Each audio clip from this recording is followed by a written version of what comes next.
yaseMaChunwini Shembe yaseZulu phakamana ubingelela isihlalo sasezulwini ibingelela amakhosi ibingelela ihulumende lonke nonyazi amen Nkosi yamakhosi sengiphakama nami ukuthi ngifakaze ukuthi uNkulunkulu siphile ithuba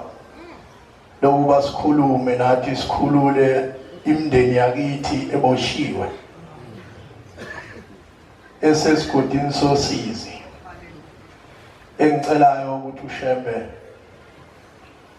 lekhulumayo INkosi yaseMaChunwini le eMdubuzweni Nkosi yamakhosi inkinga ziningi kumakhaya obabamkhulu asebashiya iwo sizingane kodwa Shembe awuhlulwa ilutho wena akukho futhi esikuthembile sithembe wena nemizi yobabamkhulu esele njengamanje wena ukhiye esikhiye ngawo emzini yobabamkhulu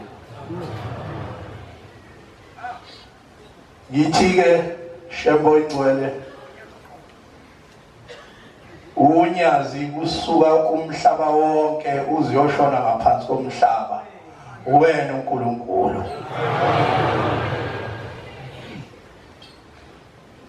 futhi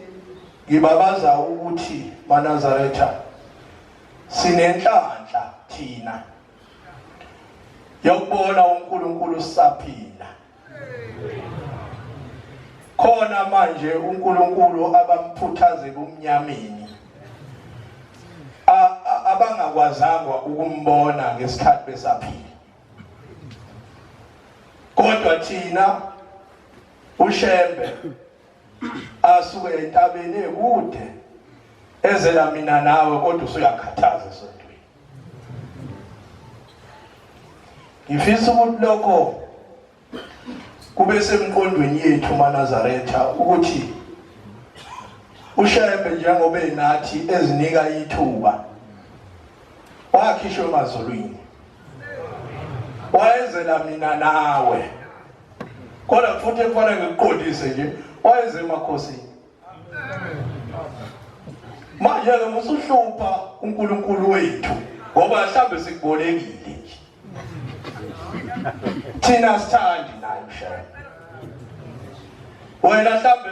uzosiphazamisa nje kulokhu uNkulunkulu thina akasivikele ngakho ngoba Shembe nyazulezulu uNkulunkulu noma bengakuphika uNkulunkulu ngazo zonke ikhathi uyohlala uNkulunkulu maNazaretha ingcwele kuyakhulunywa izinto ezilapha ebandleni ukuthi khona bangafuni ukwenza izinto zesonto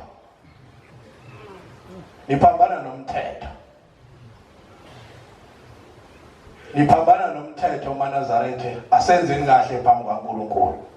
amen ngoba okwenzayo la size ngendlela ezingafani khona omunye othunywe abakubo abangasekho njengamanje mawusuwenza izinto erongo bazothini kuwe mina ngikholelwa ekutheni ke abantu abangasekho mase bekhulumile fanele kulalele ngoba uphila ngabo uphila ngoNkulunkulu lo phambi kwethu maze bethanda nje ukuhlofoza bengakuhlofoza nje uphuma nje la kuzwakale nje kuthiwa awusekho isho lokona ke ukuthi bagcotshwa bonke bonyazi asibeni munye onyazi nisanukhathaza uNkulunkulu asekhulumile amakhosi into eziyalayo nami ngiyagcizelela ukuthi uShembe akube wethu sonke. angabi khona uShembe la akavimbeka khona kade yakhona akangasayi manje ngezinkulumo zakho. Udala inkinga na udala into enje esontweni.